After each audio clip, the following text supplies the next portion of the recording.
آج ہم بات کریں گے کچھ وائرلیس پروٹوکولز کی جو پاپولر ہیں کمیونیکیشن سٹینڈرڈز کے طور پہ ان جنرل، اور پھر خاص طور پہ آئی او ٹی کے حوالے سے. اس میں سب سے پہلے تو ہم وائرلیس لینس کی بات کریں گے. وائرلیس لینس جنہیں ہم عام طور پہ وائی فائی کے نام سے جانتے ہیں.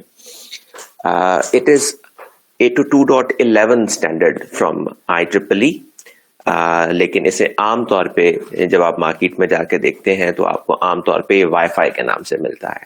Wi fi stands for wireless fidelity, so that is the trademark for this particular standard. Fidelity basically indicates the compatibility between wireless equipment from different manufacturers. اصل میں جو اسٹینڈرڈ IEEE نے بنایا 802.11، that standard is very wide with lots of different options. سو آپ ایسا ممکن ہے کہ مختلف لوگ 802.11 کو امپلیمنٹ کریں اور ان کی امپلیمنٹیشن کے جو آپشنز ہیں ان میں خاصا فرق ہو، اور اس کا نتیجہ یہ ہوگا کہ مختلف IEEE 802.11 compliant ڈیوائسز آپس میں ایک دوسرے سے بات نہیں کر سکیں گی، because everyone will be choosing his or her own options. So to cover up for that matter,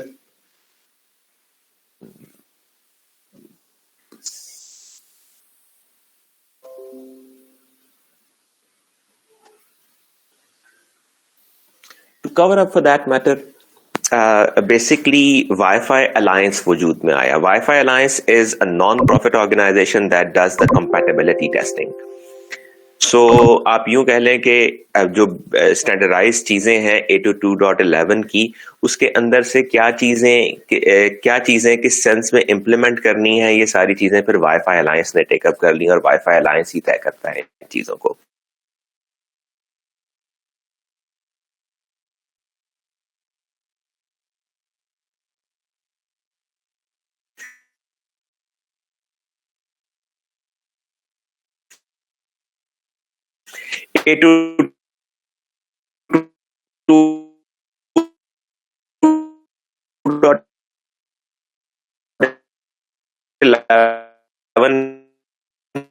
has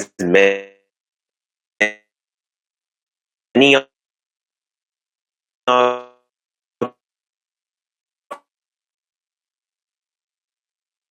options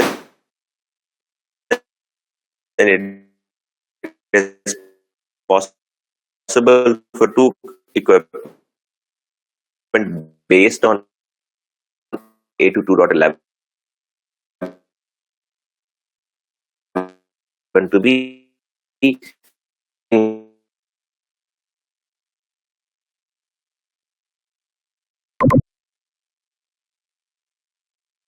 compatible. اور یہ compatibility کا issue ہے، یہ پھر اس طریقے سے ہم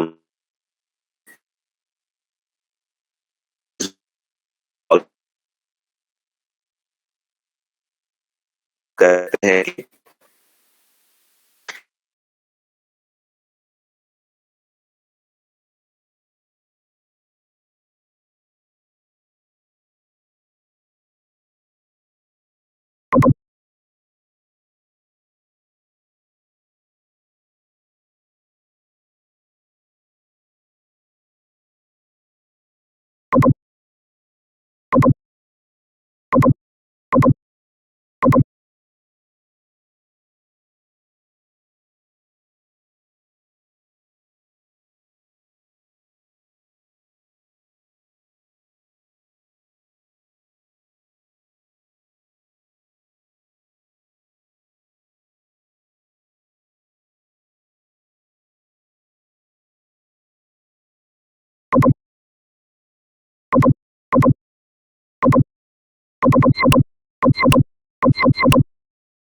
کہ آپ کو نظر آ جائے گی.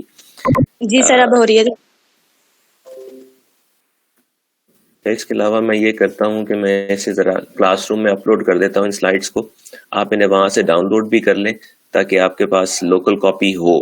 اب ایسے تو I hope you will be able to see it from here.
Okay جی، اپلوڈ بھی ہو گیا ہے فور یو لیکچر 5 رائٹ.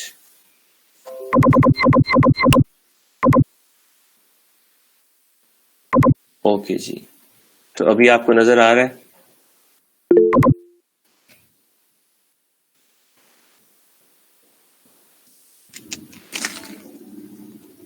جی سر آ رہا ہے.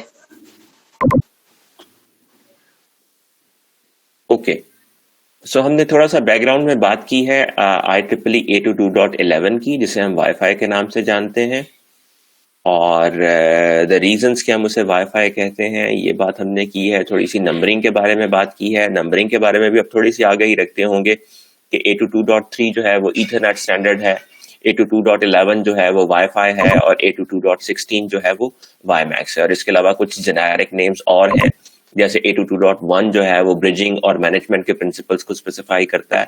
تو بہت سارے کمیونیکیشن اسٹینڈرڈس اس کو استعمال کرتے ہیں، رائٹ. اسی طریقے سے 802.10 سیکیورٹی کو اسپیسیفائی کرتا ہے. تو بہت سارے اسٹینڈرڈ سیکیورٹی کے اسی پرنسپل کو اپنے اندر استعمال کر لیتے ہیں.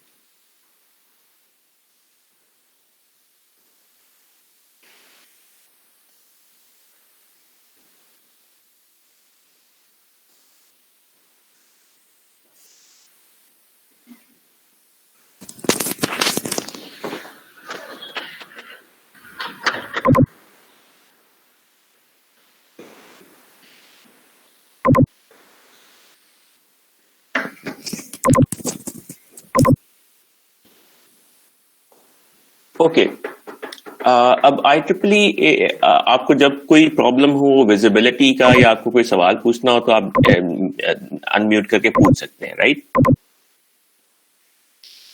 سو now we'll be talking about different features of 802.11. اصل میں 802.11 کی بات ہم سب سے پہلے اس لیے کر رہے ہیں کہ بنیادی جو وائرلیس کے کمیونیکیشن کے پرنسپلز ہیں وہ جو کہ شروع یہاں سے ہوئے، اور اسی کے اندر جو CSMA CA پروٹوکول جو تھا وہ امپلیمنٹ کیا گیا. تو بعد میں آنے والے جتنے بھی وائرلیس ہیں وہ زیادہ تر CSMA CA بیسڈ ہیں اور اسی پرنسپل کو فالو کرتے ہیں. لہٰذا جو بیسک پرنسپل ہے وہ ہم یہاں سے سمجھ سکتے ہیں. جو اوریجنل 802.11 تھا that was standardized in 1997 and it had at that time very good and by today's standards very small data rate that was 1 and 2 Mbps. جو نئے ورژنز آئے اس کے، اس میں 11 Mbps, 54 Mbps, 108 Mbps and even up to 200 Mbps was supported. Since it was wireless, so all the variants used license exempt spectrum. یعنی ہم اپنے گھروں میں جو وائرلیس لگاتے ہیں، وائی فائی لگاتے ہیں، ہمارے آفیسز میں جو وائی فائی چل رہا ہوتا ہے وہ ایک ایسے اسپیکٹرم میں چل رہا ہوتا ہے جس کے اوپر لائسنس ایگزمپشن ایگزسٹ کرتی ہے، right. We do not need to buy the licence.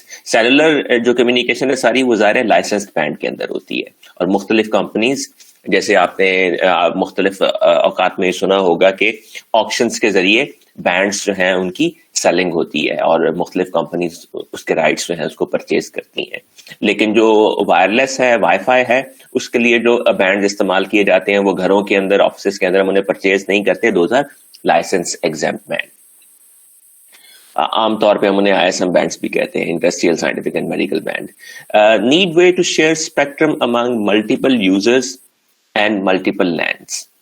اچھا، اب پرابلم یہ ہے کہ آپ کو جگہ جگہ وائی فائی ڈیوائسز لگی ہوئی نظر آئیں گی، اور وائی فائی کے علاوہ اور بھی مختلف کمیونیکیشن اسٹینڈرڈز ہیں جو اسی زون میں آپریٹ کر رہے ہوتے ہیں. مثال کے طور پہ بلوٹوتھ ہے، بلوٹوتھ اور وائی فائی ایک ہی اسپیکٹرم کے اندر جو ہے وہ کمیونیکیٹ کر رہے ہوتے ہیں، اور ایک ہی جگہ پہ، مطلب ایک گلی کے اندر 2 3 4 5 6 ایڈجسنٹ گھروں کے اندر وائرلیس لینس کام کر رہے ہوتے ہیں, سب نے اپنے اپنے ایکسس پوائنٹ لگائے ہوئے ہوتے ہیں.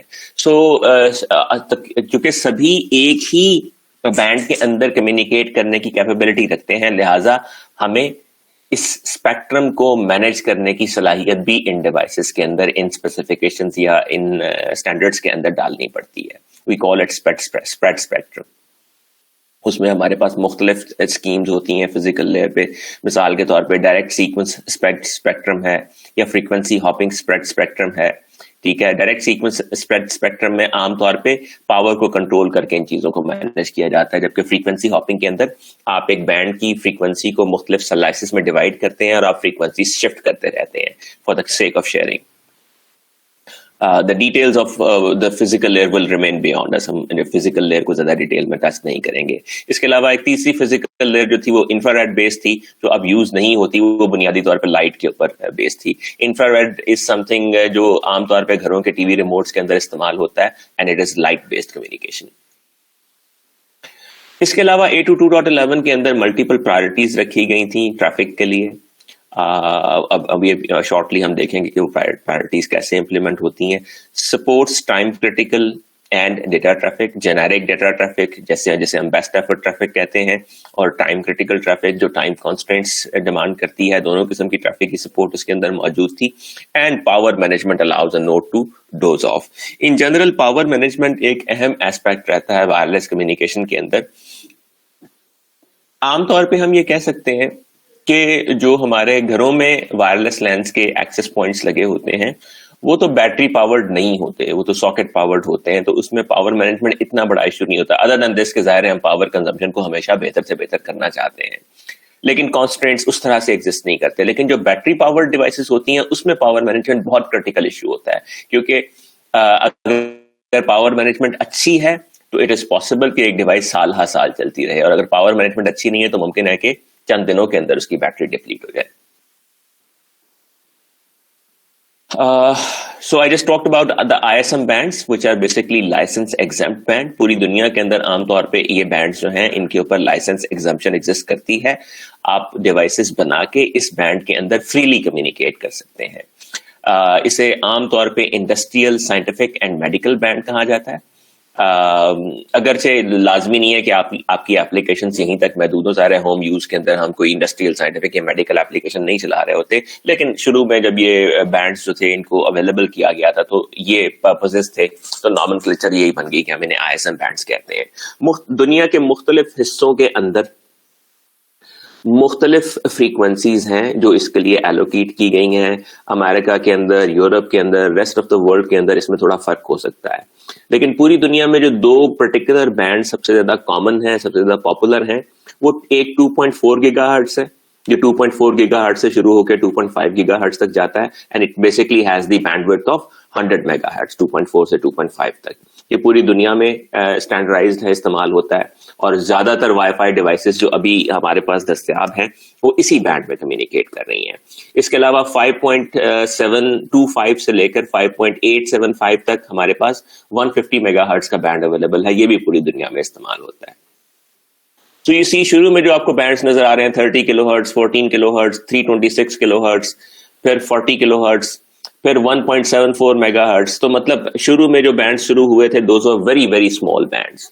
کمیونیکیشن کی ریکوائرمنٹس بھی ظاہر محدود ہوا کرتی تھیں, اور لیکن جیسے جیسے ہماری کہہ لیں کہ انٹرنیٹ کی اور کمیونیکیشن کی پرولیفریشن ہوئی تو ہمیں اس چیز کا احساس ہونے لگا کہ ہمیں کافی بڑے بڑے بینڈس چاہیے جن کے اوپر ہم کمیونیکیٹ کر سکیں. سو ہمارے پاس آگے آپ کو 250, 500, 1 گیگ اینڈ 2 گیگ کا بھی بینڈ نظر آ رہا ہے. لیکن اس وقت جو کامن دو بینڈ سب سے زیادہ استعمال ہو رہے ہیں دنیا میں وہ 2.4 اور 2.4 سے 2.5 کو عام طور پہ ہم 2.4 گیگ کہتے ہیں, اور اسی طریقے سے 5.725 سے جو 5.875 تک ہے اسے ہم عام طور پہ 5.8 گیگا ہرٹز بینڈ کہتے ہیں.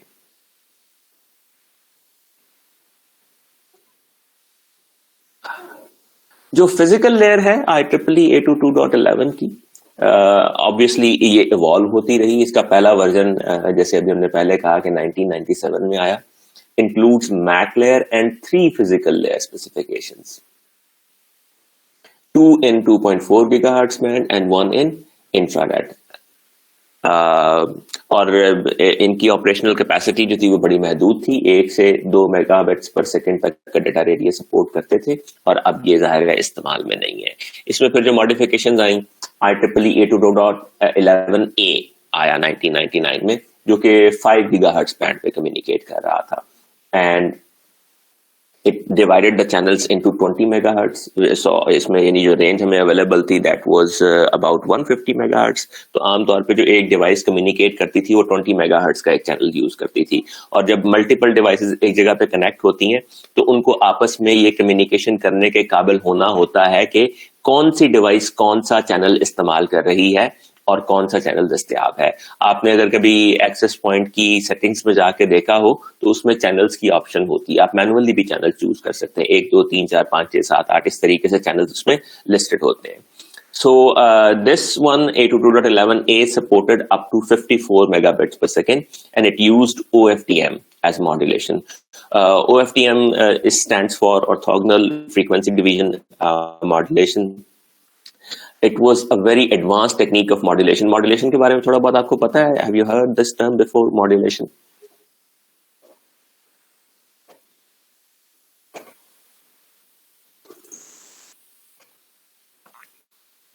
Yes sir. Modulation آپ ایک اعتبار سے یوں کہہ لیں کہ the mechanism of کہ ہم نے جو سگنلز ہیں ان کو کس طریقے سے پروپیگیٹ کرنا ہے فزیکل میڈیا کے اوپر, that is called modulation.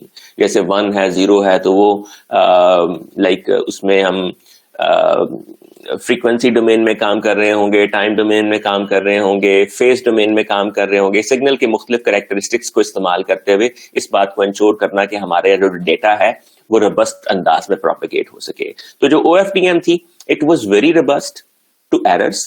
Wireless میں آپ کو پتا ہے کہ وائرلیس کے لنکس ہمیشہ ایرر پرون ہوتے ہیں, تو OFDM انہیرنٹلی کافی ربسٹ ہے. ہم OFDM کی ڈیٹیل کے بارے میں بھی نہیں پڑھیں گے because again it is a physical issue, but it provided this luxury کہ ڈیٹا ریٹس بہت زیادہ انہانس ہو گئے. 802.11b بھی 1999 میں آیا. This was operating in 2.4 gigahertz band and allocating 22 megahertz channels. It supported up to 11 megabits per second and it didn't use OFDM. So the use of OFDM is particularly visible here کہ OFDM کی وجہ سے data rates کے اندر کافی enhancements ہمیں ملی. اور fourth amendment جو تھی that was 802.11g which was in 2003. یہ بھی 2.4 gigahertz بینڈ میں کمیونیکیٹ کرتی تھی, اور اس میں اسی بینڈ میں OFDM کو اڈاپٹ کر لیا گیا اور ڈیٹا ریٹ جو تھا وہ 11 سے بڑھ کے 54 megabits per second تک چلا گیا. CSMA-CD آپ نے پڑھی ہوئی ہے؟ CSMA-CD کیا ہوتی ہے؟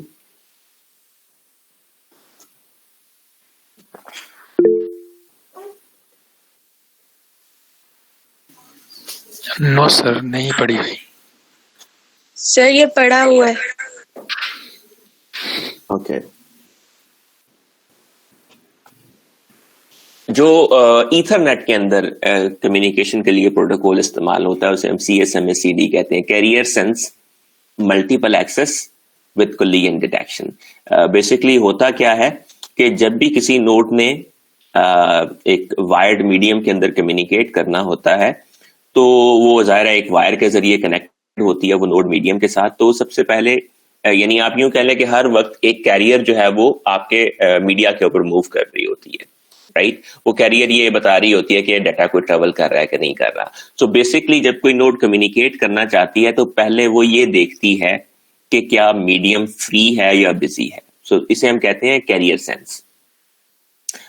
سو کیریئر کو سینس کیا جاتا ہے, از دا میڈیم فری اور بزی, رائٹ. اور ساری نوڈز ظاہر ہے ایک ہی میڈیم کو استعمال کر رہی ہوتی ہیں, تو یہ کیریئر سینس ملٹیپل ایکسس کو فیسیلیٹیٹ کرنے کے لیے کی جاتی ہے, ٹھیک ہے. سو پھر کچھ ٹائم لمٹس ہوتی ہیں کہ اگر میڈیم فری ہے تو آپ کتنا دیر ویٹ کریں گے, اگر فری نہیں ہے تو کتنی دیر بعد دوبارہ کیریئر سینس کریں گے. یہ ساری چیزیں طے ہوتی ہیں پروٹوکولز کے اندر, اسٹینڈرڈس کے اندر. تو جب آپ کو ایک پرٹیکولر تھریش ہولڈ تک میڈیم فری ملتا ہے تو آپ پھر اپنا پیکٹ اس کے اوپر ٹرانسمٹ کر دیتے ہیں. جب آپ ٹرانسمیشن کرتے ہیں تو اٹ از پاسبل کہ جس ٹائم پہ آپ نے کیریئر سینس کی اسی ٹائم پہ کسی اور نے بھی کیریئر سینس کی اور دو لوگ ایک ہی وقت میں بول پڑے.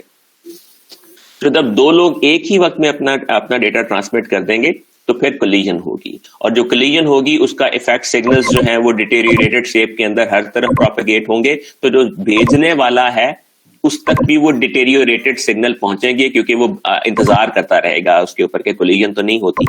تو وہ جب ڈیٹیریٹڈ سگنل اس تک آئے گا تو اسے یہ اندازہ ہو جائے گا کہ کولیجن ہو گئی ہے, جو ڈیٹا اس نے ٹرانسمٹ کیا تھا وہ اپنی جگہ تک نہیں پہنچ سکا اور ڈیٹیریٹڈ فارم میں اس کے پاس سے دوبارہ گزر رہا ہے, اس کا مطلب ہے کہ کولیجن ہوئی ہے. اس کو ہم کہتے ہیں C S M A C D, carrier sense multiple access with collision detection. اچھا اب جو سی ایس ایم, جی سر اسٹوڈینٹس کو ایشو آ رہا ہے کلاس جوائن کرنے میں, واٹس ایپ گروپ میں بتا رہے ہیں کہ کلاس جوائن نہیں ہو رہی لنک کو یوز کرتے ہوئے, اور سر بار بار ڈسکنیکٹ بھی ہو رہا ہے, کبھی وائس ڈراپ ہو جاتی ہے. جو وائس ڈراپ ہونے کے ایشوز ہیں وہ تو تھوڑے سے انٹرنیٹ کی وجہ سے ہوں گے. آپ سر ذرا اس کا بیسٹ ہے کہ آپ اپنا لیکچر وہ ریکارڈ بھی کرتے رہے. اگر ہم ریکارڈ بھی کریں تو سر کوئی فائدہ نہیں ہے اس میں, تو پھر وہی ایشو ہوگا. ریکارڈ کی اصل میں گوگل میٹ میں آپشن نہیں ہے, زوم 40 منٹ پہ اس کو ڈسکنیکٹ کر دیتا ہے. آپ عبداللہ ذرا لوگوں سے کہیے کہ ابھی جوائن کر لیں, ہم ویٹنگ, اصل میں مجھے اسکرین سوئچ کرنی پڑتی ہے. ٹھیک ہے سر. ہم 5 منٹ رک جاتے ہیں. Those who want to join can join now. Okay سر.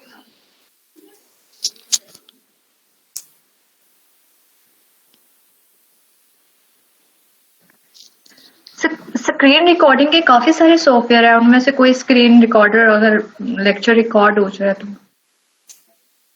کیونکہ سر آپ کی آواز ڈراپ ہو جائے تو اگلی چیز اتنی جلدی سے سمجھ نہیں آتی. اسکرین ریکارڈر میں کوئی نیکسٹ ٹائم تو ڈپلوائے کر سکتا ہوں, ابھی امیجیٹلی نہیں کر سکتا. اصل میں نے ویسے گوگل میٹ میں یہ آپشن دیکھی تھی, اگر آپ کے پاس کوئی اسکرین ریکارڈر ہے تو آپ ریکارڈ کر لیجئے, لیکن آپ کے پاس بھی ذرا جو ڈراپس ہوں اور گے وہ میرے ریکارڈ پاس نہیں ہو سکیں پرابلم گے. تو وہی ہے, بار بار ڈی سی ہو رہا ہے. آپ کے پاس تھوڑا سا ظاہر ہے اس وقت ممکن ہے انٹرنیٹ کا ایشو ہو. جی سر.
اوکے جی، اب میرا خیال ہم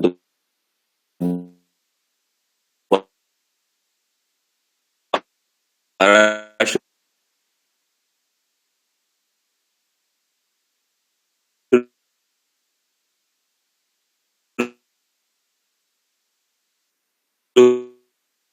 کر سکتے ہیں.